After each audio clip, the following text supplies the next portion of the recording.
Good morning. Welcome to She Became Visible. Thanks for joining me today. I wanted to give you a heads up.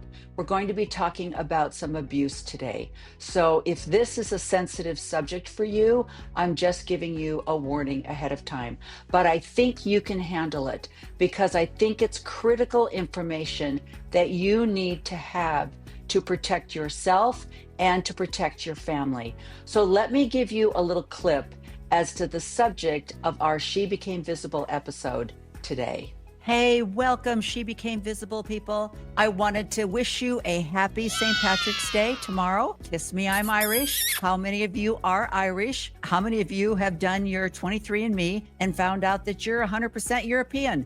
That would be me. Irish, Scottish, English. There you go. So tomorrow I am not going to be drinking a lot of beer, but I am going to be celebrating in some way or fashion. So I just wanted to wish you a happy St. Patrick's Day. Get this out of the way. I want to start out on a happy note, but ladies, I got something to talk about that is not happy. So let me take off my St. Patrick's Day celebration because I don't want to take away from our subject matter today. I want you to stick with me. I know this is going to be hard, especially for those of you that have suffered through experiences similar to the people that I'm going to be sharing their stories with you today. And I'm going to be showing you a lot of clips, so get prepared. If you need to watch this later, when you can be watching it in private without a lot of family around you, or if you can be in your car or some other place where you can just listen. But I'm going to be sharing a lot of visual with you today. There's just a lot out there, and there is so much information that puts the whole story together that I think you need to see. And so we're going to start out with what's in the news. Probably, I don't know if it's on national news, but it's definitely in the Utah, Arizona area. So let me start out with showing you what's happening today. Cities are in turmoil tonight as both a judge and a former fire chief are accused of multiple sex crimes, some involving child pornography. News Specialist Mike Anderson in Box Elder County tonight. Mike, a lot of people there calling this a betrayal of their trust. Yeah, Mike, you know, a lot of people taking pause tonight after people who they trusted as community leaders now facing some despicable crimes, and some people asking if we really truly know the people around us. In downtown Tremonton, where Ned Brady Hansen served as fire chief. You know, it's a surprise to all of us, you know, that you're looking up to these people, you know, to take care of our community, take care of our kids. And in Brigham City, where Justice Court Judge Kevin Christensen lived. I just remember thinking it was really fair, and he talked to people like they were actual humans and not just a case number. People are now struggling with what to think. And I was like, are you serious? There's no way. A SWAT team rearresting Hansen Tuesday after Christensen presided over his case, releasing him on bail. Investigators say both men viewed and shared child pornography online, chatting online together before engaging in a sexual relationship. Christensen also accused of enticing minors over the internet. It's a virus, and it's a horrible disease, and I'm glad he got caught. I feel sorry for the family. They are just as much victims. Some people tonight questioning their own judgment of character. Because people don't know that. It's behind closed doors, and then it's disgusting. But I look at it as they're going to have to answer one way or another. For people who were trusted to protect. For me, I mean, it was a shock. You know, I know both people. It's hard for many to understand how they're now facing such heinous crimes, their families living under that shadow. It's disgusting. It's hard. It's sad. It's humiliating for his family. And Tremonton City Manager Bill Colbabe saying today that the community is reeling and that they are focused on making sure people feel safe and that they can trust their government. He says they're doing what they can to help mend and heal. Back to you. Tough story. Mike Anderson live tonight. Mike, thank you. So that's what we're going to be talking about. Not just specifically the case against these two men prominent in their society. One of them is Catholic, one of them is Mormon. Now, when you think of sexual abuse for children, what is the number one religion that you think of? You think of Catholic, correct? But I want you to know that in my personal opinion, I think the LDS Church has a bigger problem with pornography and child abuse than the Catholic Church does. Because when they talk about child abuse in the Catholic Church, who are they speaking of? They're speaking of priests, right? They're thinking of priests who had patriarchal power, but they also had a celibate lifestyle, and they had one-on-one access to these young boys. And there's also nun abuse and other things like that. I know that it's a lot deeper than that, but it seems to me, and I could be wrong, but it seems to me that there's a specific model of the priest abuse. What you're seeing in the Mormon church are people who have been called into power with no training. They're not priests. They don't have a theological background. They have secular businesses. They've been called by God to serve in positions of power. And so it just flows. The randomness flows. And it goes from anything to a Sunday school teacher, a Boy Scout leader, a bishop, a stake president, a small amount of power to a lot of power. And so it's very varied, and the situations are quite varied.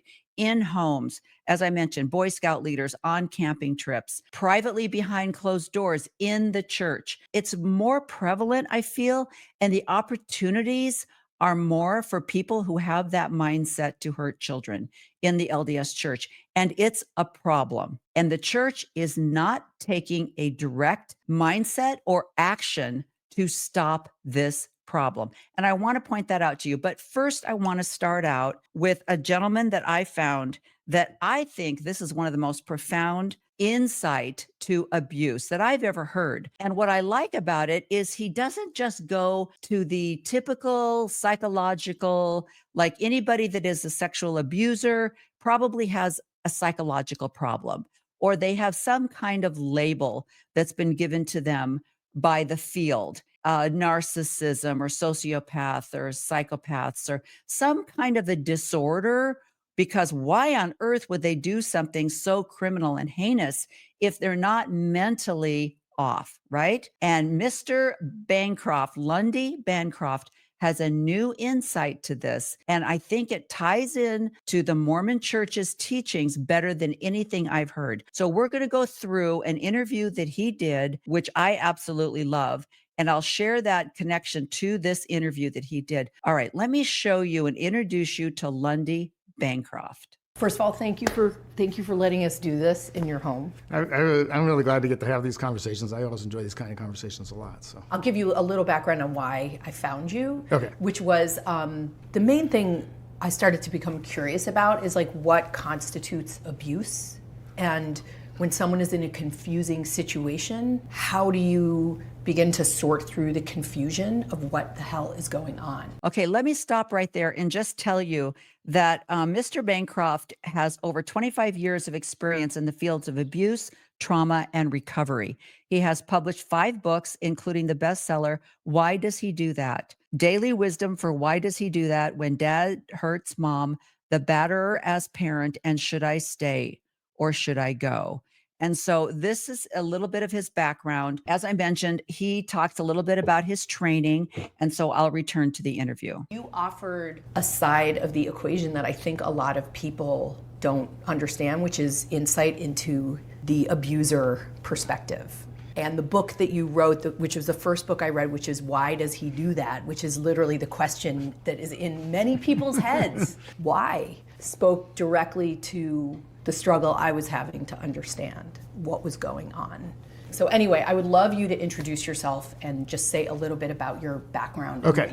Okay, I want to ask you, before he does a little bit of background, do you ask yourself that? Why does he do that? And what is the first thing you think of when you find out that there's been some kind of abuse? The first thing, and I think women especially, because it's so hurtful and it's so confusing, the first thing they say is, why did he do that? Why does he do that? And the first thing that you want to think about is there's got to be a mental illness. There has to have been prior abuse. Was he an abused little boy and therefore hurt people? Is that what you think? And Mr. Bancroft has a completely different perspective on that. So I'm Lundy Bancroft, and I came into the domestic violence field about 30 years ago, more than 30 years ago now. And I came in on the offender end, and so that's so much of what shapes my perspective is the fact that the lion's share of my direct service experience was with the offender rather than with the abused woman. And there's a way, I guess, that when people think about domestic violence, their first image tends to be of an abused woman, whereas my first image tends to be of an abuser. That tends to be part of the soapbox I'm on, is try to get people to keep the offender front and center. Like, he's the source of the problem. Like, she's not the problem, he's the problem. I started to first volunteer and then become a staff member at what was actually the first counseling program specifically for men who abuse women in the country, called Emerge. It was in Cambridge, Massachusetts. And so we had a really deep dive into the abuser mentality because we were working with the abusers in groups. And a lot of what was so essential to our experience and my experience was that we maintained telephone contact with the abused woman throughout the time that the man was in our program. Because the abuser is very deceptive. You cannot come to fully understand abusers by spending your time with abusers. They will so dramatically mislead you. Okay, I want to ask you, have you ever heard that before? That when he deals primarily with the abuser, not the person that has been abused, but he kept in contact with the person that had been abused because the abuser is going to tell a different story and he needed to get full perspective. How many times have you heard that? I thought that was like very, very original and so needed in the counseling community. Spending your time with abusers while simultaneously checking in every few weeks with the abused woman who keeps waking you up to reality, then you start to understand the abuser mentality, because you start to understand what he's saying, what he's saying and thinking in his interactions with you versus what he's actually doing at home and what he's saying to her. So that was really the most important aspect of my background, was working intensively with the abusers while constantly hearing the story of what was actually going on at home. What he's saying to you versus what he's saying to her at home. I thought that was really, really, really striking. We'll be talking more, I'm sure, about some of the contrasts there. What even led you there to begin with? Well, I went through, I came out of college with various kinds of training in counseling. I didn't have a psychology degree, but I had various kinds of training in counseling. That was my only marketable skill. But my interests were always more in social change than in social work. So I was trying to think, well, how do you use counseling in a way that's more about social change than about social work? First, it didn't look like I was going to find anything like that. Like, oh, no one's going to pay you to counsel draft resistors or something, you know? And so when I learned about abuser programs, I thought, no, wait a minute, that's intriguing, because that's really about trying to address a justice issue with your counseling skills, and it ended up being a perfect fit. It's very cool to hear you say that. I mean, I feel like I'm sitting here with you today because I hate patriarchy. I hate it. I hate it with a deep passion. I am like an angry woman for that. And I wouldn't say I've kept it under wraps, but I'm not going to keep quiet about that anymore. And I feel like the intersection in romantic relationships and patriarchy is so unavoidable. It's almost impossible to engage with the idea of having one without considering the reality of the. How many times have you heard that? I would guess never. Putting patriarchy together with abuse and not seeing the correlation between the power struggle, the entitlement of patriarchy, and how that encourages abuse. Have you ever heard that before? So it's interesting that you say what you're saying, and I'm curious, how many guys are doing what you're doing? Like, where are the men? I don't know how to find that out really. But I was surprised when I first came into the field how many men there already were then who had decided they want to be on the right side of this thing. But I think there are more now. Like, I think now I hear a lot of young guys, like 20 guys in their 20s, who are all sort of hyped up on gender justice and who have a very feminist orientation. So I feel like it's growing. One thing that I really like to point out to people is that when a white person devotes themselves in all kinds of ways to fighting racism, and we know many, many white people who do that, we think, oh, they should be doing that. That's being on the cause of justice. Like, why wouldn't they be doing that?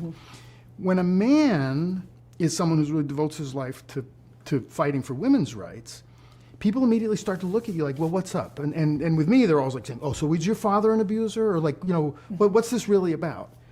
And I say, well, now, wait a minute. Why shouldn't we take the same attitude with a man who's fighting for women's rights as we would do with white people who are fighting racism. Say, yeah, that's what you ought to be doing. Like, Yeah. You're fighting for something because it's right. Yeah.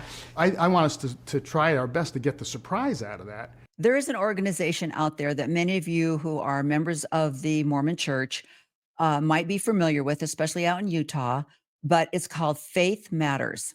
And it's a group of very believing educators, mostly they're educators, who have formed this organization called Faith Matters. And they hold not a retreat, but a kind of a conference every year. And these members of this organization will get up on stage and they will talk about the problems with the church, and we got to go past this. And they try to apologize for the harm that the Mormon Church is doing to its members. But what they never will stand up against is the patriarchy. They will walk around the subject very cleverly, but they never actually address the harm that's being done, because much like in our political system right now, there are consequences to criticizing any of the leaders in the Mormon Church, and they don't want to lose their bread and butter. So rather than actually standing up for truth, standing up for the children and the women who are being abused in the Mormon Church, they will walk around it with love. They use a tone that's kind and loving, but they will never actually get to the problem, which is the patriarchy. It's definitely a bee in my bonnet, and I really hate to see the number. They had a huge audience last time I went, way more than I've ever seen at a conference for people who have left the Mormon Church. And so there is this desire for someone to stand up against the patriarchy, but they don't want to lose their connection. And so they're looking for ways to have their bread and butter. Let's let Lundy talk some more. One is that I notice all kinds of times people trying to address male violence while trying to avoid any discussion of male domination. Just what I said. Let's talk about abuse without talking about domination. I think they end up doing harm for exactly the reason that you've pointed out, that you're actually missing so much the key dynamic. And then one other sort of snippet that I like to give, which is that when people hear about domestic abuse, they right away start focusing on the man's anger and say, oh, he's got anger issues. You know, he's got problems with his anger. And one of my catchphrases about that is, no, he doesn't have a problem with his anger. He has a problem with her anger. He believes she doesn't have the right to be angry. And he believes she does not have the right to stand up for herself. And that's why he hurts her. I read something yesterday about when, let's say, in a heterosexual relationship, the man gets angry at the woman or aggresses on her for her emotions. He is trying to regulate her emotions to control himself, as opposed to understanding that he has to learn how to manage his own emotions. In other words, he accuses her of being his trigger, and so or is that just another excuse? I think that the heavier dynamic is much more really deep beliefs he's absorbed over his lifetime from a young age about what kind of service females owe him and what sort of enforcement he has the right to use when that service is not being provided to him adequately. Men have been taught, what kind of service should you as a woman be giving me? And how much do I deserve that I don't feel as though you are giving this to me? Now, this is a subject, and I want to show you a clip about how Mormon men are taught this from the time they are babies. Not quite as intensive as when they're children, but by the time they are 11 years old, they are now brought into what they call the priesthood in the Mormon Church. They are literally hands on, men put their hands on the heads of these little boys, and they give them the power of God. They are told that they now hold the priesthood of God. Now, if that's not entitlement, I don't know what is. But here are some other things that you'll hear in the Mormon Church. Last summer, Sister Oakes and I returned from 2 years in the Philippines. We loved our service there, and we loved returning home. When we've been away, we see our surroundings in a new light, with increased appreciation and sometimes with new concerns. We were concerned to see the inroads pornography had made in the United States while we were away.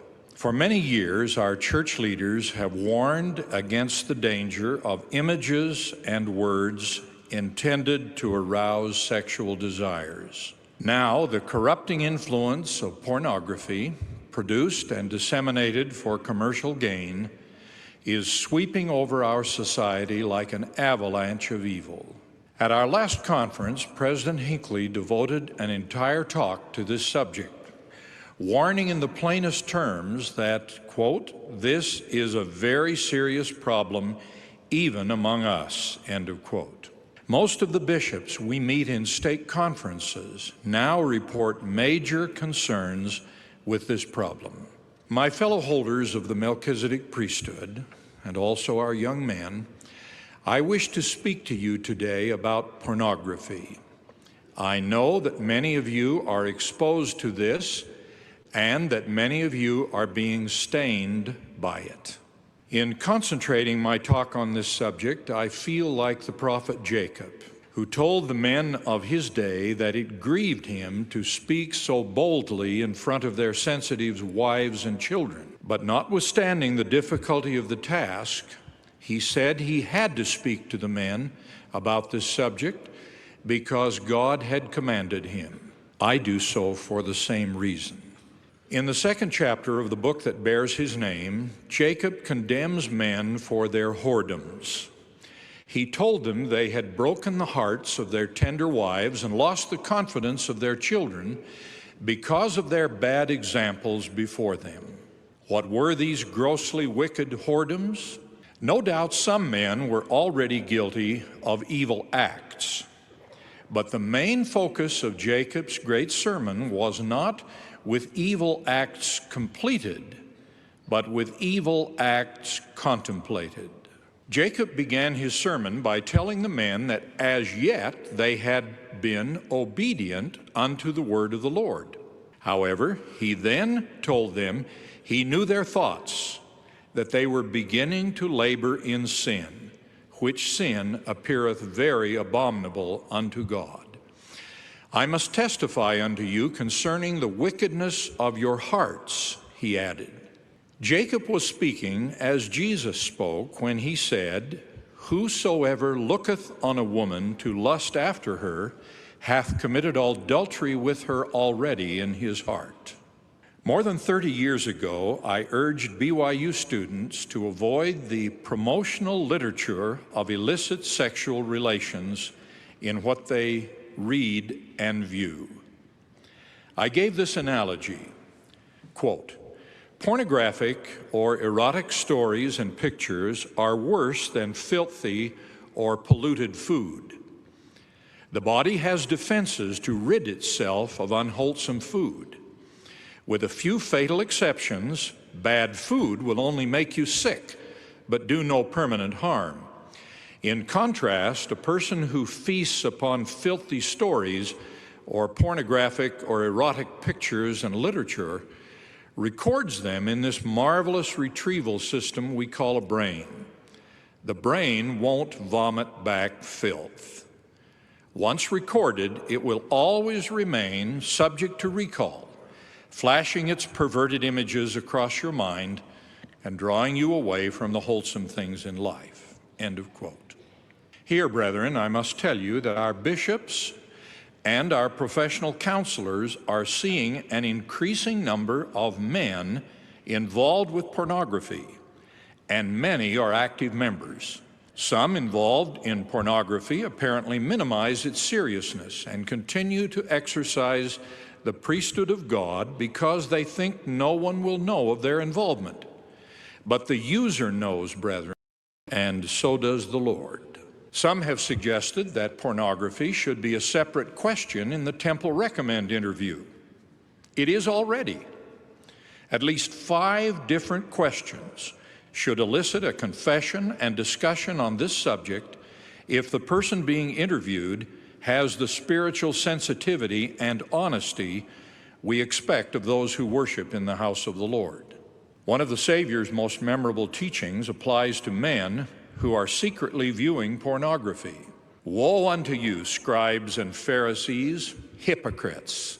For ye make clean the outside of the cup and of the platter, but within they are full of extortion and excess. First of all, what he's talking about there is something that we've talked about a lot, which is this whole idea that there are men who, because of their position, like let's pretend that they are a bishop, which would be similar to a priest, that they have this power of discernment, that when they sit down with a man and they ask him questions, that the answers that they're giving are true, and that their power of discernment will be able to say, I don't think you're telling me the truth. And I've heard this power being used actually against young men, especially, who go into their bishop thinking that these people are spiritually gifted.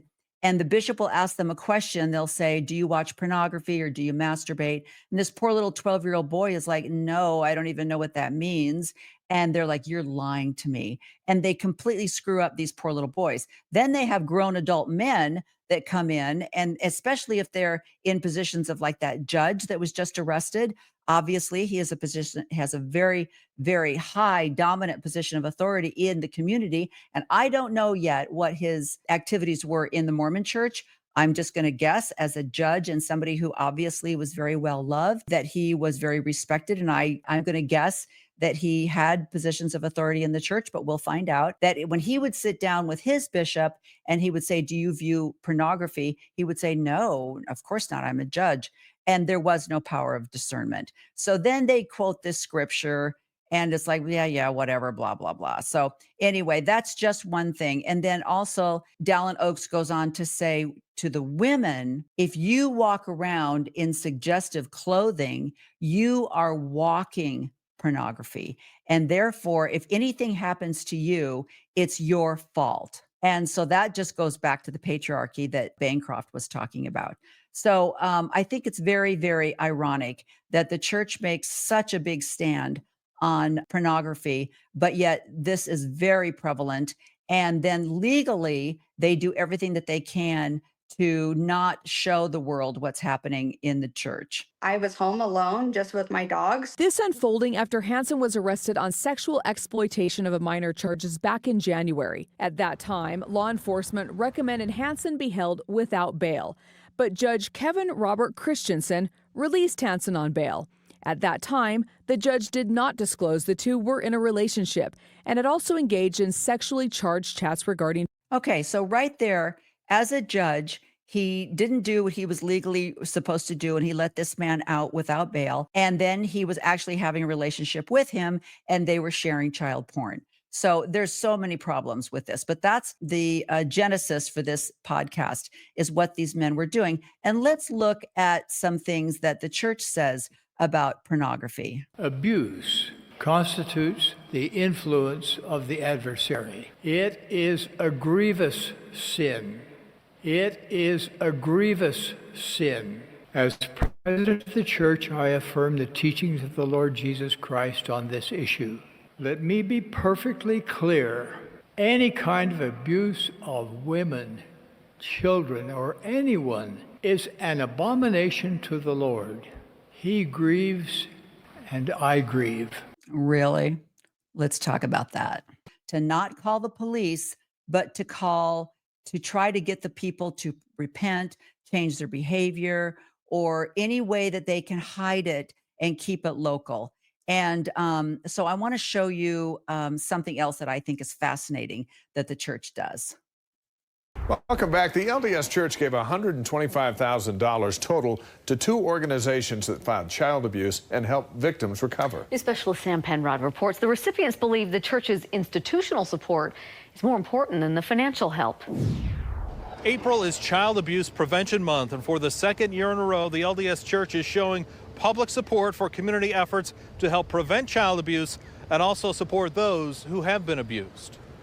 Children are so precious and dear to us, to our families, and we want to do everything we can to keep them safe. Sister Bonnie Oscarson, Young Women General President, welcomed child advocates today, including the Executive Director of the National Children's Alliance headquartered in Washington, D.C., to offer the church's support for their efforts fighting a difficult issue many are uncomfortable talking about. I think it's important to know that child abuse exists in every community, and just to know that they're not alone, that so many families have struggled with this. Now, that's something I want to point out too, because when you approach members of the church, that is the first thing they will say is child abuse is active in every kind of community. So why are you singling out the Mormon church? But what you don't see is the money behind the ability to hide the abuse. There's a genuine desire for the community to reach their arms around a family struggling with this issue and embrace them and provide help. That help often comes from the Children's Justice Center. Last year in Utah, the Children's Justice Center was the first step in helping 5,500 child victims begin the healing process. They leave feeling a sense of hope that healing can occur, that they can recover from their experiences. Every day, Suzanne Mitchell sees the relief children and their families feel once they come forward to the Children's Justice Center. I mean, the PR that the church tries to portray themselves is astounding. It honestly, it makes the propaganda in World War II look like nothing. It's just so amazing. Let me share another story with you. If you want to take something on, and if you want to take on power, it's going to take time, and it's not going to be easy. So here we are. We did a story about accusations of widespread sexual abuse and cover-ups within the Mormon church, all right? More people are coming out. That's not unusual in a situation like this. The trick in this situation is abuse, okay. But if the people who do it aren't in the supervision, the direct employ, or direct responsibility, what they call in the law respondeat superior, that the higher power has to respond for the actions of the subordinate, like with the Catholic Church or other organizations, then how do you make it about the church? I want you to meet Chelsea Goodrich, all right?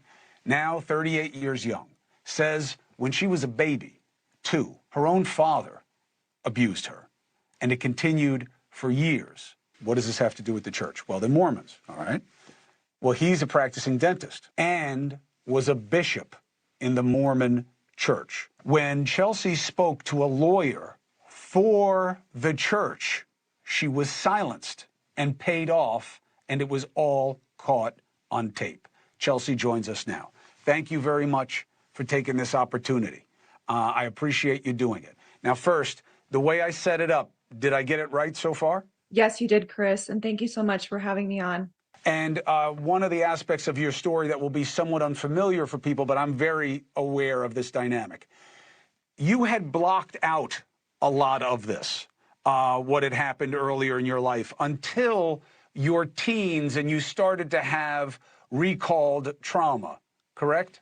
Yeah, that's partly true. I really didn't put the pieces together until 2015 when I was 29, going on 30 years old. I started to put the pieces together and realized that my father had sexually abused me.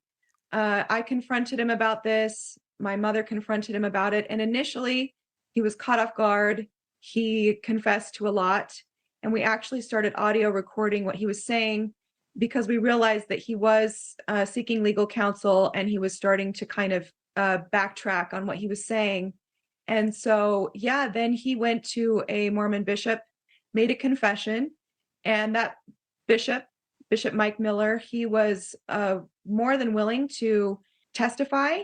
He actually directly said to me, I hope that I'm subpoenaed in a criminal trial, because he said, boy, will I talk. He said, the truth needs to get out for the protection of other children. But then Bishop Miller spoke to attorneys from the church.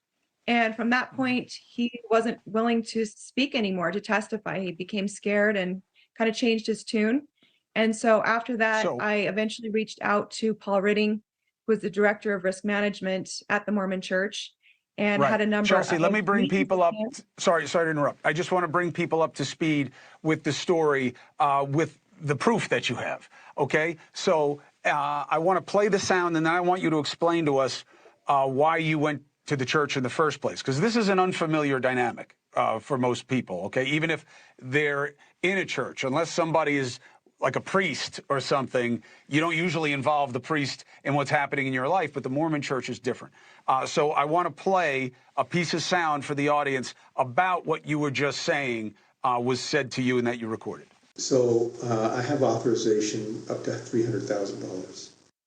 We both agree that we will not disclose that we've settled with you, and you will not disclose that you've settled with the church, other than your attorney or financial advisors, and they must maintain confidentiality as well. Okay. You acknowledge that there's been some recordings made of all of our communications, and that you agree to destroy those recordings within 10 days of signing this.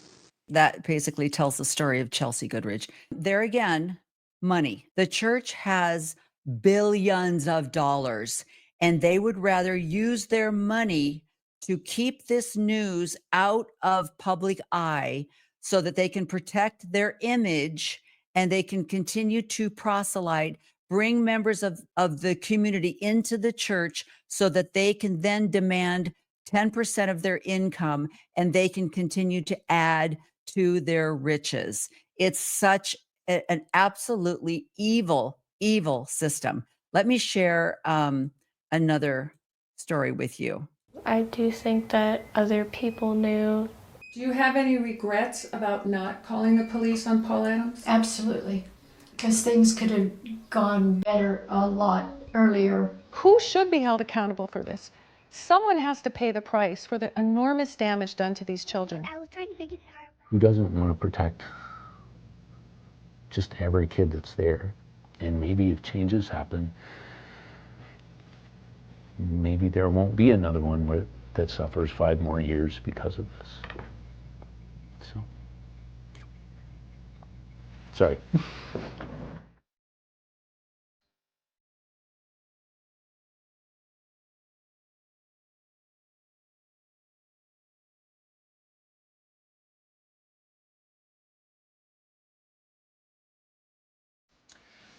This is the videotape deposition of Lisa Adams by Zoom video conference, taken by the defendants in case number. Did he tell you in that meeting with you and Bishop Herod that he had sexually molested your oldest daughter? Yes. Paul Adams was a U.S. Border Patrol employee. He was sexually abusing his daughter and taking videos of the abuse. The Adams had a second daughter, and Paul Adams began abusing his infant daughter. Most churches have some form of confession, and in this case, Paul Adams confessed to his bishop that he was, sexually acting out, and that included with his daughter, and that there may have been videotaping of the offenses with his daughter. One would think that's enough to trigger an investigation, to call the authorities to comply with the mandatory reporting law. But instead, what the policy of this church is to call what's called a helpline. When the bishop calls the helpline, it's my understanding that it goes to an employee of the helpline. The employee then calls the Curtin McConkie law firm and says, hey, we have this abuse situation in Arizona, and the attorney then calls the bishop and tells him what to do, which in this case was, don't report it.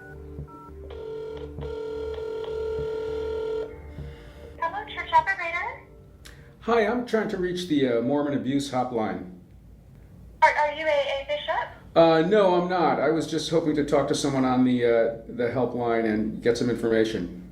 So we don't have an abuse helpline for just general membership. It's just for bishops or stake presidents.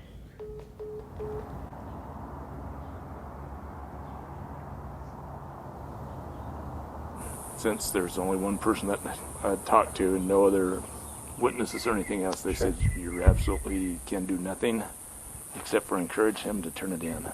And I know that Bishop Mozzie, after me, confided with me. He said, we can't do anything, can we? I said, no, because not unless someone else reports it, then you can report that act.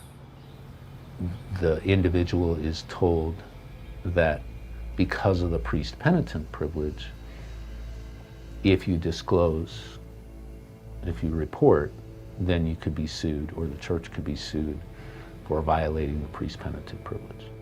Now, that is bullshit.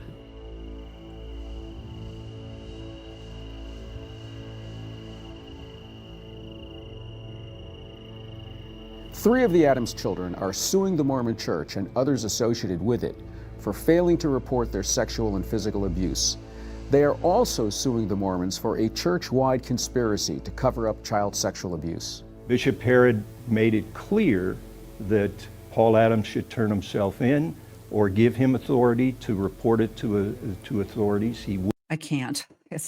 So this case, eventually the church won, that they had this clergy privilege, and those little girls have been put into separate homes, and the mother did serve time, and then the father who was abusing committed suicide in jail. So, but do you hear the repetition of what they're saying? Bishop did this, bishop did this, bishop did this. They called the hotline. They were told that they had clergy privilege and they did not have to report it to authorities. And in the one story that I was telling, that I showed you at first, about the boy who was being kind of encouraged to babysit for families in the ward. The one lady tried to get a hold of her bishop. She wasn't able to get a hold of him. And so through a miracle, she called the authorities. And that's how that kid was finally arrested, because the bishop wasn't home. Thankfully, he wasn't home to take her call. So she called authorities. So this whole idea that this church hates abuse, that they're contributing money to society, that they've got this little place somewhere that people who are abused can go to, and they paint pictures and go off happily ever after. This is this false image of what the church is doing. What they don't talk about is the privilege that they give the men, and the idea that these men have some kind of above the law privilege because they have this power from God. So let me go on a little bit to something that Lundy said too. One thing that we see a lot in an abuser program is abusers whose behavior improves for weeks or even months, and then they go back to how they were being before. And so we start exploring, okay, why the backsliding? Why'd you go back? And once we get into the details of what was going on in the relationship, it's always that the relationship was starting to move towards being more equal, and he wasn't willing to, he's not going to put up with that. He's not going to live in an equal relationship. He does not want to be in an equal relationship. In fact, he really wants the opposite. If he's using less abusive behavior, he believes that he should be rewarded for that. And so he'll be like angry in the group. Like, I've been, letting her have more space, and I haven't been criticizing her as much, and I haven't, been controlling her as much, and she's just getting mouthier with me. It's like, well, yeah, that's what's going to happen when she's not afraid anymore. And he's like, well, why would I want to be giving up being abusive if it's going to make my life more difficult? It's like, well, yeah, being non-abusive will lead you to a more difficult life. So is there any benefit for people to be less abusive other than the legal implications? Now, this is a really important question. It has big implications. Is it better for the abuser to give up being abusive? Yes. He will have a better life, but he won't see any of the benefits for 2 or 3 years or longer. In the short term, it's going to make his life harder, not easier. So the abuser is, his attitude towards relationships is, this should work for me. So why would I do something when it's making things harder for me? Because the whole point of a relationship is it's supposed to do everything for me. And I know that this is talking about 2 different kinds of abuse, but I think what's important here is the idea that there is privilege. The abuser should be rewarded, and they're not getting the rewards that they need. And I think that's really interesting. You cannot, when you have people in authority, in a secular authority, and then also in God-related authority, the privilege is just over the top and cannot be restricted or refrained. So let me move on to another part of that I thought was really interesting. When a woman is being really badly mistreated in a relationship, she's going to have so many different moods and feelings about it on different days. And she may talk to you on a day when she's furious at the man and sick of him, which is what you as her helper, her friend or relative, are hoping to hear. So you're going to tend to join with her very enthusiastically that day. Oh yeah, you're right, he's awful, he's terrible. You need to not do that, because then when she's in one of the other phases, she's not going to want to talk to you. Yes. And she's going to feel that you're too much against him, and she's going to feel embarrassed about how angry she was towards him that day. So support her anger, but in a way where you don't get too into it yourself, so that you're making sure that you leave the door open for her to be able to talk to you a different day when she's in a different place. Now, I thought this was really important because I think this is a common tendency for women, especially when you're trying to be an active listener, you're trying to be a good friend. And maybe you have a woman that comes to you and says, I think my husband is abusing my children. And you're like, what? Oh my gosh. And instead of just being a listener so that she can feel comfortable talking to you so that you then could help her a week or 2 weeks down the road, I thought that was very important insight that Lundy was telling people, because I know that's my first reaction when I have a friend talk to me about some kind of abuse or unjust behavior. You want to go along with what they're saying, and what he's saying is don't do that, because they might be struggling, and in a week their emotions are going to be different. When they come to you, you need to also be there, and they need to be able to come back to you without shame. And I thought that was really, really important. That's what you will have accomplished. He'll be a happy, well-adjusted, he'll be enjoying his own life more. I mean, it's funny you say that, because if you're on the internet at all, in this world that you're in, you'll see like narcissistic abuse is everywhere. And the channel that I've run that deals with narcissism and borderline, we actually are not into demonizing narcissists, because I think it's just, narcissist has just become a code word for bad person. That's all it sort of means, and it's like weaponized against people and used as an insult thrown. You know, if someone really has a narcissistic personality disorder, I mean, every quadrant, every area of their life is impacted, right? They're having, theoretically, probably some level of trouble with employment, some level of interpersonal trouble in general, like with relationships across the board. It sounds like, is this true, that a lot of the men that you worked with in your program seem to very specifically have just trouble in the home? Was that generally what you found? Yes. Or, the overwhelming majority of abusers, the problem is limited to current or former intimate partners, or to some extent women that they wish they were involved with. But in other words, it's all connected to intimate partnership. Certainly, people with personality disorders can move through certain contexts and hide the problem if they don't have too extensive a relationship with the person, and often are particularly lovable and charming. And this is one of the reasons why they get confused with the domestic abuser, who often is particularly lovable and charming if you don't know him too much. But yes, with someone with a personality disorder, if you have an intense if you're their child, for example, there's no way you could not, after a while, know that there's a problem. If you're working with them in a context where they have to periodically be called out on stuff, where you have to call each other out on certain, where people's mistakes have to be pointed out, well, you're going to start to run into problems with someone who's personality disorder, because they're not going to do well when they're being called out, particularly on their more serious mistakes. You often can call them out on their smaller mistakes, and they'll say, oh, I'm sorry, I shouldn't have done that. But it's when they make bigger mistakes, that's when they can't look, right? And you know, we all have the hardest time looking at our biggest mistakes. Yep. And that's what sort of separates people with personality disorders and people who don't, is once you get into the realm of really having to face up to really not good things we've done, it's hard for any of us. The person with the personality disorder can't go there. And that's when everything starts to get flipped around back on you. The abuser can move through the world with nobody else knowing there's a problem. He can have a work life that goes on for 20 or 30 years, nobody there knows. His own children often, it depends, this is going to vary, but his own children, it's fairly commonly that they can't see the extent of the problem. Because not all men who abuse women are abusive to children. It's about 50-50. It's about half of abusers are not particularly abusive to children. And they still do huge damage to children for other reasons, but not by directly abusing them.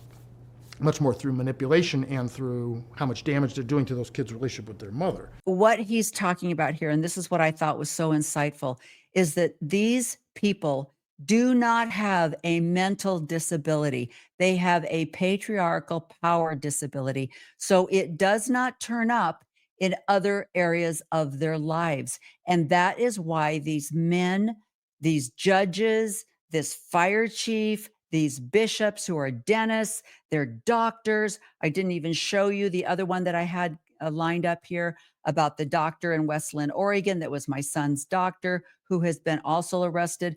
I mean, I want to encourage you to go to Floodlit, FLOODLIT.org. Floodlit.org lists the Mormon men who have been charged and arrested for abuse.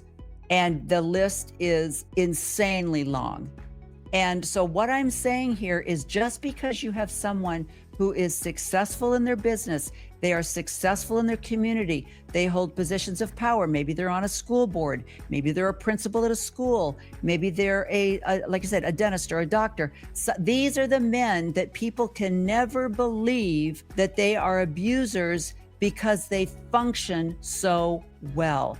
And that is the proof that they are not mentally ill, that they have been set up through society and culture to be given the idea that they are privileged and that they somehow deserve to treat their wives or their children or other people's children. This is where the patriarchy comes into play. So I hope this has been informative for you. I hope this can give you the strength that you need to stand up for someone that abuses you. And please, I will include this link to this interview that was done with Lundy, because he really talks about not being able to leave, how hard it is for women to leave. And I think that's also something that's very important, because any of us who haven't gone through that kind of abuse, that's our first instinct, is to tell your friend, well, just leave, or I'll help you leave, or how about if I come and get you? And the number of murders that have been done by women that have left, they've gotten restraining orders, or they've even tried to get custody of their children when they know their husband is abusive, and the state does not go along with it. So it's way more complicated than I can even get into now. But I hope this will help you in some way spread the word and watch this case as it unfolds that's going on in Utah about the judge and the fire chief. And let's just see how the church handles this one. So thank you for joining me today on She Became Visible. I know this hasn't been a happy podcast. I think my guest next week will be a happy podcast, because we're just going to be talking about health and fitness and longevity in our 70s. And that will be a much more fun topic to talk about. But thanks for joining me today. Once again, I hope this has been helpful. And please subscribe and like and share. You know, that's the secret sauce. If anything is going to get out there, if you want this news out there, if you want to spread the word, you have to subscribe and like and share. That's how the algorithm works. So thanks for joining me so much today, and we'll be back again next week. Bye-bye.